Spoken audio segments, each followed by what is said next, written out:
Hi, my name is Karen, and I'm an American lay student of Ajahn Suchat, or Pra Ajahn Suchat Abhijato, who has given me the very special honor of being asked by him to record this book for you. This book was written by Pra Ajahn Suchat's own teacher, the Venerable Acariya Maha Boowa Nanasampanno, and is a spiritual biography written by him about his teacher, the Venerable Acariya Mun Buddhadatta Thera. The title of the book is Venerable Acariya Mun Buddhadatta Thera, a spiritual biography by Acariya Mahabhuwa Nanasampanno, and it was published in 2005, translated into English by Bhikkhu Dick Silaratano. If you would like to learn how to download or get a hard copy of this book, or a list of which pages or chapters are read on each separate recording, please listen to the beginning of the first recording of this book. This book, in any form, is to be given away for free. Any ads you may see or hear in this recording have been put there by the platform you are using to listen or view with, for its own revenue, in exchange for letting us use their platform for free. Please forgive me for any mispronunciations of names, places, or words, as I'm still learning how to pronounce Thai and Pali, and for any background noises, as I'm just making these recordings in my apartment with an unruly dog and in the middle of a city. We're resuming today on page 161, the first full paragraph on that page. We are in chapter 3. The Lord Buddha and the Arahants became fully enlightened only once. The Citta and Dhamma being exactly of the same nature, they have no need to search further. The khandhas that make up their conventional existence are then just khandhas pure and simple. They contain no defiling elements. The khandhas of an arahant remain the same as before, for the attainment of nibbana does not alter them in any way. For example, those khandhas responsible for thought processes continue to perform this function at the behest of their boss, the citta. By nature, the release of vimutti is already freed of any intermingling with the khandhas. The citta and the khandhas, each existing as separate, distinct phenomena, each one true within its own natural state. They no longer seek to deceive or disrupt one another. Both sides exist peacefully in their distinct natural states, performing their specific functions until at death each constituent element goes its own separate way. When the body finally dies, the purified citta attains yatadipo chanibhuto, just as the flame in a lamp is extinguished when all of the fuel is exhausted. So too goes the citta according to its true nature. Relative conventional realities, like the khandhas, are no longer involved with the purified citta beyond that point. In truth, nothing of the relative conventional world accompanies this citta to create a cause for coming to birth in the future. Such was the essence of Dhamma that arose in Acariya Mun's citta at the moment it completed the 3 revolutions, expressing its dynamic character. That was the final occasion when the relative reality of the khandhas and the absolute freedom of the citta joined forces before finally separating to go their separate ways forever. Throughout the remainder of that night, Acariya Mun considered with a sense of dismay how pathetically ignorant he had been in the past, being dragged endlessly from one existence to another, like a puppet. He wept as he thought of how he finally came upon a pool of crystal clear, wondrous tasting water. He had reached Nang Ao, that sparkling pool of pure Dhamma that the Lord Buddha and his Arahant disciples encountered and then proclaimed to the world over 2,500 years ago. Having at long last encountered it himself, he tirelessly paid heartfelt homage, prostrating himself over and over again to the Buddha, the Dhamma, and the Sangha. Should people have seen him then, tears streaming down his face as he prostrated over and over again, surely they would have assumed that this monk was suffering immensely, shedding tears so profusely. They probably would have suspected him of beseeching the guardian spirits, living in all directions to help ease his pain, or else of being on the verge of madness, for his behavior was extremely unusual. In fact, he had just arrived at the truth of the Buddha, Dhamma, and Sangha with utmost clarity, as epitomized in the maxim, "He who sees the Dhamma sees the Tathagata, and thus abides in the presence of the Buddha, the Dhamma, and the Sangha." Acariya Mun was simply engaged in the kind of conduct befitting someone who is overwhelmed by a sincere sense of gratitude. That night, celestial devas of all realms and terrestrial devas from every direction paid tribute in a resounding exclamation of approval that reverberated throughout the world's systems, and then gathered to listen to Acariya Mun expound the Dhamma. But being still fully engaged in his immediate commitment to the Supreme Dhamma, he was not yet ready to receive visitors. So he signaled to the assembled devas that he was occupied, indicating they should return on a later occasion. The devas then left, thoroughly delighted that they had seen a Visuddhideva on the very night when he attained Nibbana. At dawn, Acariya Mun rose from his meditation seat, reflecting still on the unforgettably amazing Dhamma. Thinking back to the moment of final release, he recalled the three revolutions together with the profound subtlety of their essential meanings. He also reflected with appreciation on the tree that had sheltered him as he sat in meditation, and the local villagers who had always supported him with food and other basic needs. At first, Acariya Mun considered foregoing his morning alms round that day. He reckoned that the happiness he felt from his attainment was all that he needed for sustenance. But he could not help feeling compassion for the local villagers who had done so much for him. So, while he had no desire to eat, he nevertheless went on alms round.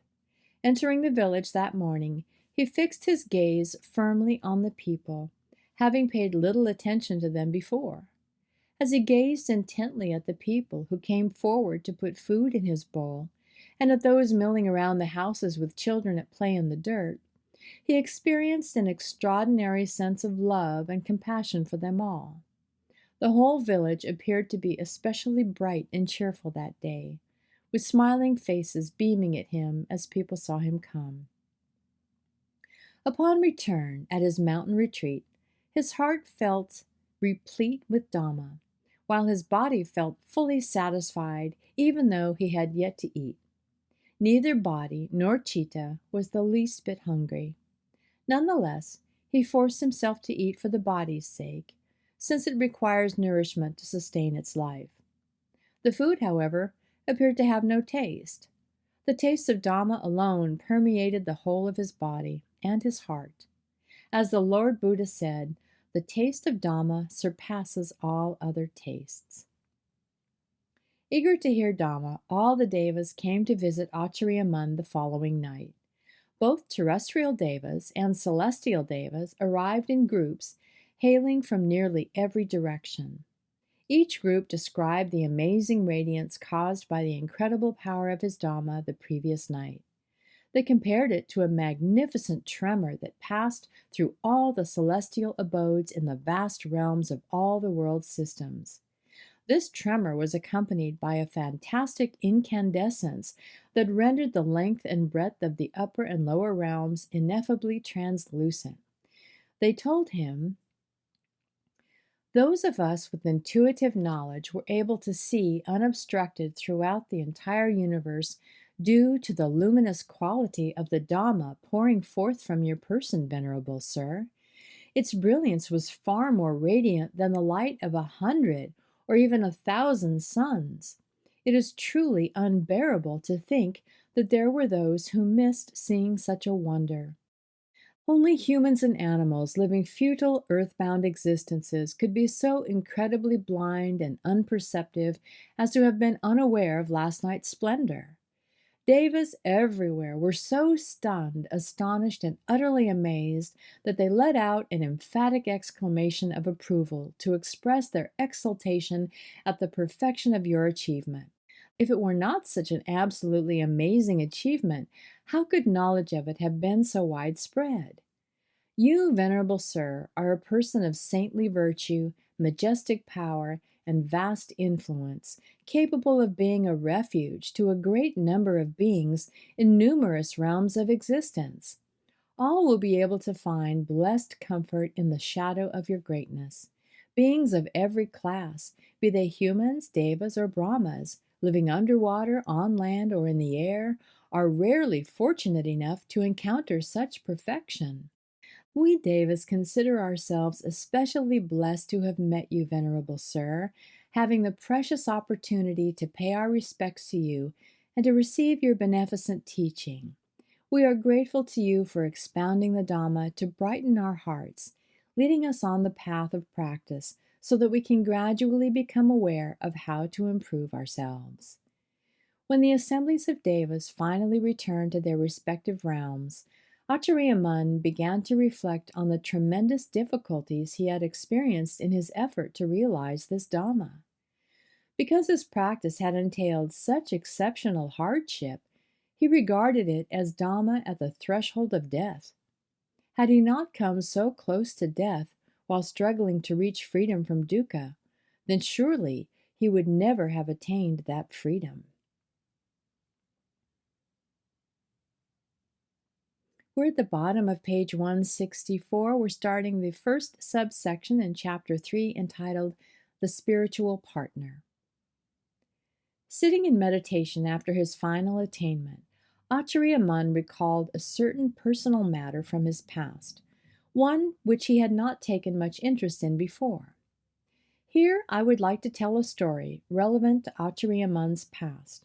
I feel it would be a shame to leave out such an intriguing story, especially as this type of relationship may be following every one of you like a shadow, even though you are unaware of it. Should the story be deemed in any way unseemly, please blame the author for not being properly circumspect. As you may already have guessed, this is a private matter that was discussed only by Acariya Mun and his inner circle of disciples. I have tried to suppress the urge to write about it here, but the more I tried to suppress it, the stronger this urge became. So I finally gave in, and after writing it down, the urge gradually subsided. I must confess that I'm at fault here, but I hope the reader forgives me. Hopefully, it will provide everyone caught in the perpetual cycle of birth and death something worthwhile to think about. This story concerns Acariya Mun's longtime spiritual partner. Acariya Mun said that in previous lives, he and his spiritual partner had both made a solemn vow to work together toward the attainment of Buddhahood. During the years prior to his final attainment, she occasionally came to visit him while he was in samadhi. On those occasions, he gave her a brief Dhamma talk, then sent her away. She always appeared to him as a disembodied consciousness. Unlike beings from most realms of existence, she had no discernible form. When he inquired about her formless state, she replied that she was so worried about him she had not yet decided to take up existence in any specific realm. She feared that he would forget their relationship, their mutual resolve to attain Buddhahood in the future. So out of concern and a sense of disappointment, she felt compelled to come and check on him from time to time. Acariya Mun told her then that he had already given up that vow, resolving instead to practice for Dhamma in this lifetime. He had no wish to be born again, which was equivalent to carrying all the misery he had suffered in past lives indefinitely into the future. Although she had never revealed her feelings, she remained worried about their relationship, and her longing for him never waned. So once in a while, she paid him a visit. But on this occasion it was Acariya Mun who thought of her, being concerned about her plight, since they had gone through so many hardships together in previous lives. Contemplating this affair after his attainment, it occurred to him that he would like to meet her so they could reach a new understanding. He wanted to explain matters to her and thus remove any lingering doubts or anxieties regarding their former partnership. Late that very night, and soon after this thought occurred to him, his spiritual partner arrived in her familiar, formless state. Acariya Mun began by asking her about her present realm of existence.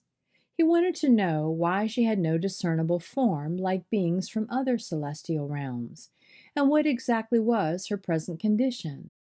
The formless being answered that she lived in one of the minor ethereal states of being in the vast sentient universe. She reiterated that she was waiting in that realm because of anxiety concerning him. Having become aware of his desire to meet her, she came to him that night. Ordinarily, she didn't dare to visit him very often. Though sincerely wanting to see him, she always felt shy and hesitant. In truth, her visits were in no way damaging to either of them, for they were not of such a nature as to be harmful. But still, her long-standing affection for him made her hesitant about coming.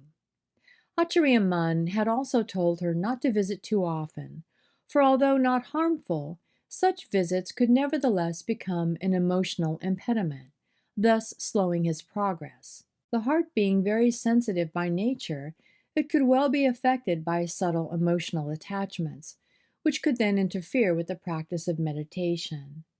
Convinced that this was true, she seldom came to visit him.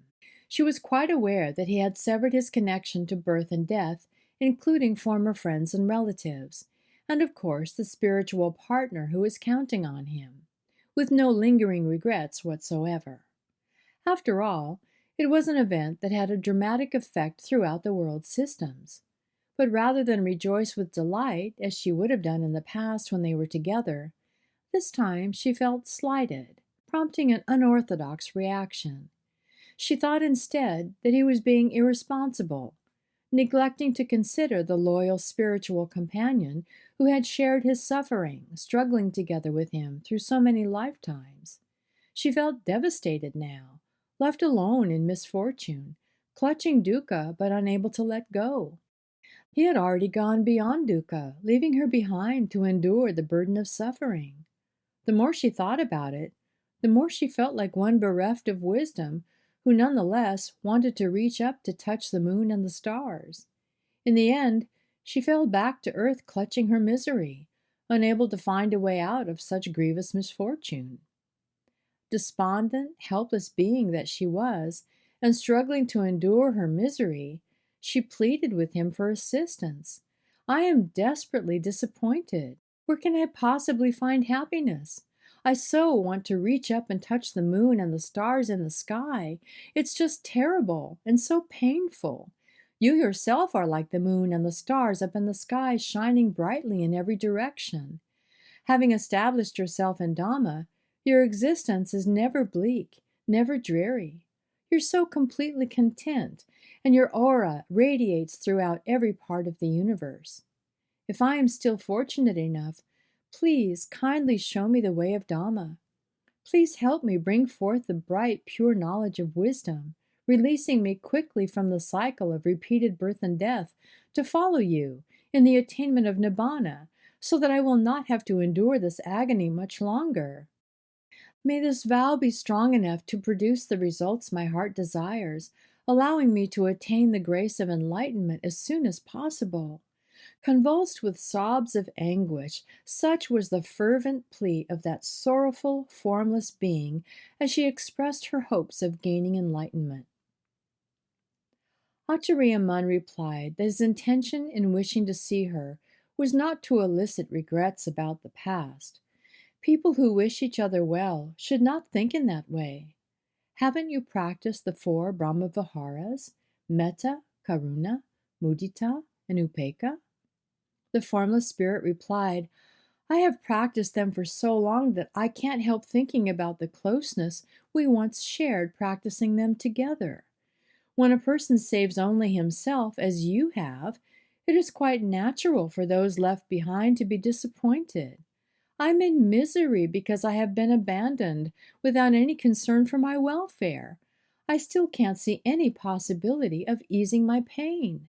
He cautioned her, whether practicing on your own or in concert with others, goodness is developed for the purpose of reducing anxiety and suffering within yourself, not for increasing them until being agitated you become all upset. Isn't that right? Yes, but the tendency of people with kilesas is to somehow muddle through, not knowing which path is the right one for a smooth, safe passage. We don't know if what we are doing is right or wrong, or whether the result will be happiness or suffering. We know the pain in our hearts, but we don't know the way out of it. So we are left to fret about our misfortune, as you see me doing right now. Acariya said that the formless spirit was adamant in her complaints about him. She accused him of making his escape alone, showing no pity for her. She, who for so long had struggled together with him to go beyond dukkha. She complained that he had made no effort to assist her so that she too could gain release from suffering. He tried to console her. When two people eat food together at the same table, inevitably, one will be full before the other. It's not possible for both to be fully satiated at the same time. Take the case of the Lord Buddha and his former spouse, Yasodhara.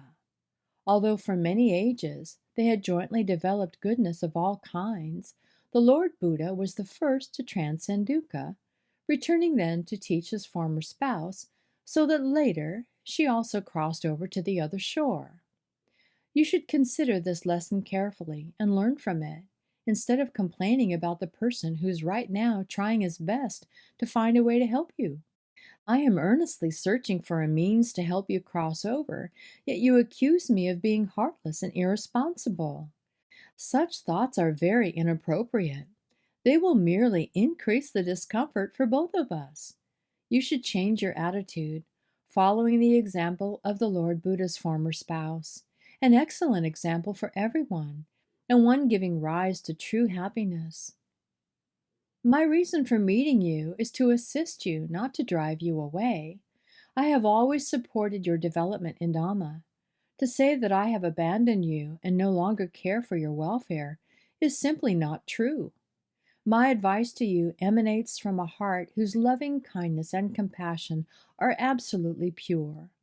If you follow this advice, practicing it to the best of your ability, I will rejoice in your progress. And should you receive completely satisfactory results, I will rest contented in equanimity. Our original aspiration to achieve Buddhahood was made for the express purpose of crossing beyond the cycle of rebirth. My subsequent desire to attain the status of Savaka instead was actually a desire aimed toward the same goal, a state free of kilesas and asava, free of all dukkha, the supreme happiness nibbana. As I've followed the righteous path through many different lives, including my present status as a Buddhist monk, I have always done my utmost to keep in touch with you. Throughout this time, I have taught you as best I could with the immense loving compassion that I feel for you. Never was there a moment when I thought of forsaking you to seek only my own salvation. My thoughts were constantly full of concern, full of sympathy for you. I have always hoped to free you from the misery of birth and samsara, leading you in the direction of nibbana. Your abnormal reaction, feeling offended because you supposed that I've abandoned you without any concern for your well-being, is of no benefit to either of us. From now on, you should refrain from such thinking. Don't allow these thoughts to arise and trample all over your heart, for they will bring only endless misery in their wake, a result incompatible with my objective, as I strive with heartfelt compassion to help you out. Escaping without a care? Where have I escaped to? And who is it I don't care about? At this moment, I am doing my utmost to give you every possible assistance. Doesn't everything I've taught you arise solely out of such compassionate concern as I am showing you right now? The constant encouragement I have provided comes straight from a heart full to the brim with a compassion that exceeds all the water in the great oceans, a compassion that pours forth unsparingly, without concern that it might run dry. Please understand that helping you has always been my intention, and accept this Dhamma teaching that I offer. If you just trust me and practice accordingly, you will experience the fruits of inner happiness for yourself. From the day I first ordained as a monk, I have sincerely practiced the way of Dhamma. Never for a moment have I thought ill of anyone. My motive in wanting to meet with you was not to deceive you or cause you harm, but to assist you as best I can with all my heart. If you refuse to trust me, it will be difficult for you to find anyone else so worthy of your complete faith. You said you were aware of the universe trembling that night. That trembling, do you think it was caused by the Dhamma of deception arising in the world? Is that why you're so hesitant about taking to heart the advice I have so graciously offered you? If you understand that Dhamma is indeed the Dhamma of truth, then you should consider the trembling of the universe that night as a decisive factor in your faith, and take comfort in the fact that you still have great resources of merit. You are still able to listen to a timely exposition of Dhamma, even though your birth in that formless realm of existence should render such a thing impossible. I consider it my good fortune to be able to teach you now. You should feel proud of your own good fortune in having someone to come and rescue you from the hopeless gloom that your misguided thinking has caused. If you can think positively like this, I shall be very pleased. Such thinking will not allow dukkha to bind you so tightly that you can't find a way out. It won't allow Dhamma to be seen as something mundane, or compassionate concern to be seen as something malevolent. I'm going to end there today. This recording is just going to get too long if I finish this story. There are a couple more pages of this story. So we'll continue with this story. We're ending today on page 170, and we will start the next recording at the first full paragraph on page 170. Have a lovely day. Until next time, with metta. Bye-bye.